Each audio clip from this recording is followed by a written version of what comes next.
Hola hermanos, el día de hoy, 13 de enero del 2021, es miércoles de la primera semana del tiempo ordinario. Hoy tenemos memoria, sí, y vamos, no es memoria obligatoria en algunos lugares, en varios sí lo es. Hoy es día de uno de los doctores de la iglesia, el Atanasio de Occidente, para que vean ustedes, el gran defensor, el martillo de los herejes, así, porque a los arrianos barrió y trapeó con ellos, ¿eh? San Hilario de Poitiers.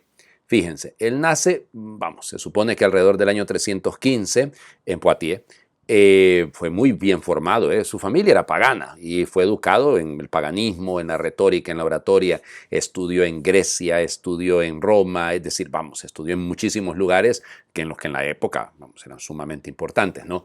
Se casó, tuvo una hija, de hecho, fíjense, pero la gente lo miraba, lo admiraba porque él, claro, se da cuenta en sus lecturas, porque era una persona muy estudiosa.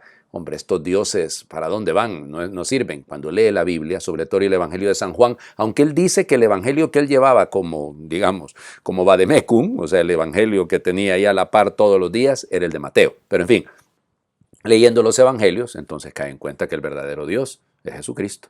Y entonces cambia toda su vida. Y la gente decía, fíjense, que él parecía más obispo que estando casado, ¿no? Y entonces resulta ser que cuando muere el obispo de Poitiers, entonces lo nombran a él. Lo nombran a él y él, pues su esposa y su hija se hicieron religiosas, fíjense, se fueron a vivir a un monasterio. De hecho, él luego va a tender a fundar un monasterio ahí, porque San Gregorio de Tours, que va a ser uno de sus alumnos, fíjense el otro, es que sí, San Martín de Tours y San Gregorio de Tours fueron alumnos de San Hilario de Poitiers.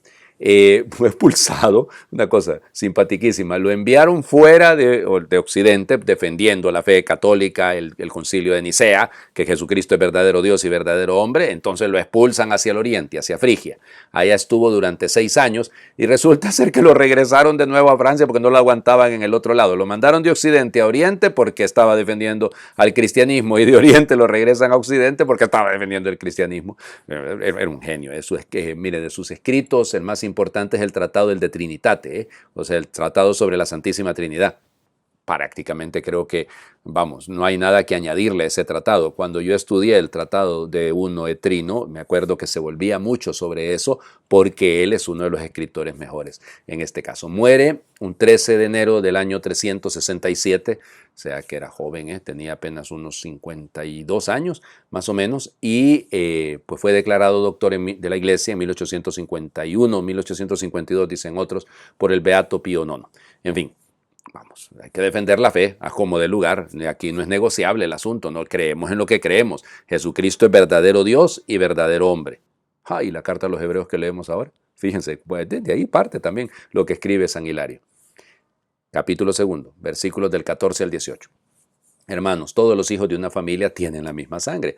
Por eso Jesús quiso ser de nuestra misma sangre, para destruir con su muerte al diablo, que mediante la muerte dominaba a los hombres, y para liberar a aquellos que por temor a la muerte vivían como esclavos toda su vida. Pues, como bien saben ustedes, Jesús no vino a ayudar a los ángeles, sino a los descendientes de Abraham. Por eso tuvo que hacerse semejante a sus hermanos en todo, a fin de llegar a ser sumo sacerdote, misericordioso con ellos y fiel en las relaciones que median entre Dios y los hombres, y expiar así los pecados del pueblo. Como él mismo fue probado por medio del sufrimiento, puede ahora ayudar a los que están sometidos a la prueba. Palabra de Dios. Te alabamos, Señor. Bueno, 3 elementos. Sigue pues, profundizando en lo que decía ayer. No se avergüenza de llamar a los hombres hermanos. Bueno, somos de su misma sangre. En el momento de la encarnación toma carne, sangre de María. Así que por lo tanto, y María es humana. O sea que por lo tanto es uno como nosotros. Es verdadero Dios, sí, pero verdadero hombre. Clave para esto. Entonces, ¿a qué vino esta encarnación? Entonces, 2 cosas. Al final nos dice que ese sufrimiento, ese compadecerse, esa misericordia viene precisamente porque experimentó la prueba, para ayudar a los que estamos en la prueba. O sea, la encarnación llega hasta ahí, hasta el sufrimiento. Tuvo que, lo dice claramente, no vino a ayudar a los ángeles, sino a los descendientes de Abraham. Por eso tuvo que hacerse semejante a los hombres, en todo, incluso hasta eso, está el dolor. Segundo elemento. Ahora, ¿para qué esa encarnación? ¿Para qué ese sufrir? ¿Para qué ese asemejarse en todo a nosotros? 2 cosas. Para vencer al diablo, que tenía dominado al mundo con la muerte. O sea, la muerte es el último enemigo vencido, por eso la resurrección, lo vamos a hablar en el Evangelio. Y el otro elemento también, que es clave también, o sea, si lo van siguiendo, para que así pudiese ser sumo sacerdote, que va a ser el gran desarrollo de la carta a los hebreos.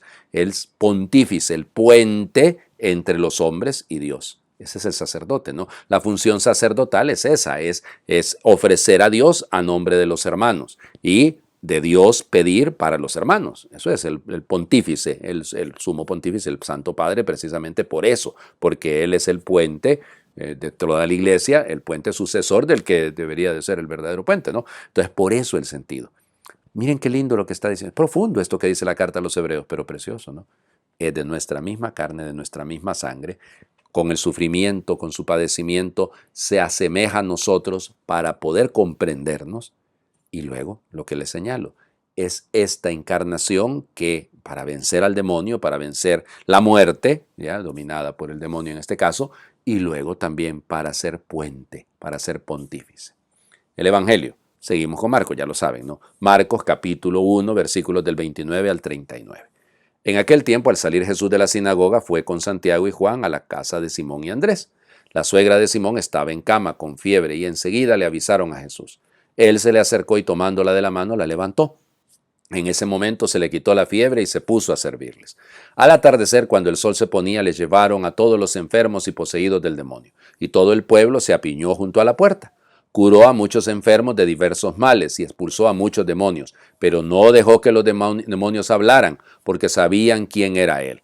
De madrugada, cuando todavía estaba muy oscuro, Jesús se levantó, salió y se fue a un lugar solitario, donde se puso a orar. Simón y sus compañeros le fueron a buscar, y al encontrarlo le dijeron: todos te andan buscando. Él le dijo: vamos a los pueblos cercanos para predicar también allá el evangelio, pues para eso he venido.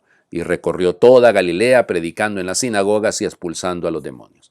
Palabra del Señor. Gloria a ti, Señor Jesús. Bueno, qué montón de elementos, ¿no? Es un día completo en la vida del Señor Jesús, un sábado. Se ha salido de la sinagoga y se va a su casa. Pero, ¿qué hace en la sinagoga? Ora. Ayer vimos expulsando un demonio, claro, muy bien, a un espíritu inmundo, muy bien. Pero el tema es, está orando. ¿Cómo termina el día? Orando. Y en medio de este orar, actuar. Ese equilibrio, ¿no? Ora et labora, diría San Benito, oración y trabajo. Jesús ora, está orando, su actitud permanente es la oración, pero al mismo tiempo está actuando, está en medio de la gente. Su oración no le aleja del mundo, sino que le compromete con el mundo. Y le compromete con una casa, o sea, le compromete con una familia.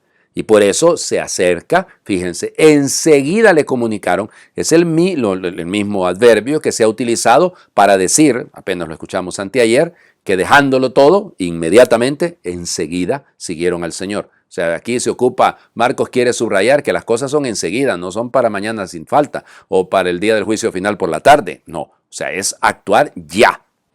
Le avisaron inmediatamente. Se acercó, la toma de la mano. El gesto es interesante, ¿no? Lo vamos a ver más adelante con la curación del leproso. Pero, ¿por qué la toca? No necesita tocar, pero ahí viene la encarnación, ¿no? Es ese tocar, ese palpar el sufrimiento. La fiebre es el símbolo del mal, en este caso, y por eso la toca, la palpa y la levanta. Egerion, egerios es resucitar, es levantar. Y entonces, ¿por qué utiliza ese verbo Marcos? Bueno, probablemente tiene que ver con el hecho de que Marcos no hablaba griego. Entonces, tiene que utilizar los verbos que él conoce, pero no en este caso, no. Porque es que en otras ocasiones, al hablar de levantar, de alzar, va a utilizar el otro verbo. Aquí utiliza adrede el término egerion para decir es que le ha resucitado, se ha triunfado sobre la fuente de la muerte. Eso es lo que se dice. ¿Y qué hace la que se siente levantada, la que se siente curada? Sirve. Eso es el detalle. Está al servicio de los demás. Se puso a servirles. Qué interesante esto, ¿no? Porque es que nosotros perdemos de vista esto. Las manifestaciones de Dios, el amor de Dios, la misericordia de Dios debe comprometernos para que seamos servidores, no para que nos quedamos dando testimonio de lo que Dios ha hecho con nosotros. Sí, pero ¿y cómo demuestras que tu testimonio es válido? Actúa. Hay que actuar como actúa Él. Y luego, evidentemente, al terminar el sábado, al caer la tarde, al atardecer, ya pueden moverse porque está prohibido el sábado andar de arriba para abajo. Entonces, cuando cae la tarde, le llevan a todos los enfermos habidos y por haber, y a los demonios no los dejaba hablar, normal. O sea, si eso es lo que se tiene que hacer, se los decía yo ayer, al diablo no hay que dejarlo hablar, ¿ya? Todos te andan buscando. Cuánto quisiera que eso fuera cierto, ¿no? que todos busquemos al Señor, que todos estamos queriendo encontrarlo para que nos sane, para que nos levante, para que nos vuelva servidores como lo ha sido Él. Les invito a hacer oración. Te doy gracias de todo corazón, Señor Dios mío. Te diré siempre que tú eres amigo fiel. Me has salvado del abismo profundo y he experimentado tu misericordia. Me has librado de los lazos de la tentación y he experimentado tu misericordia. Me has hecho revivir, volver al camino y he experimentado tu misericordia. Has curado la fiebre que me impide servir a los hermanos. Has abierto mis ojos y mis oídos para ver y escuchar a quien me necesita. Sigue protegiendo mi vida. Sálvame. Confío en ti. Señor, yo me alegro porque eres un Dios compasivo. Me alegro porque eres piadoso y paciente. Me alegro porque eres misericordioso y fiel. Señor, mírame. Ten compasión de mí, dame fuerza, protege mi vida, sálvame, confío en ti. Tú, Señor, siempre estás pronto a ayudarme y a animar mi corazón cuando decae. Tú, Señor, toma mi corazón de barro y moldéalo según la grandeza de tu misericordia. Protege mi vida, sálvame, confío en ti. Amén. Que Dios les bendiga. Feliz miércoles para todos.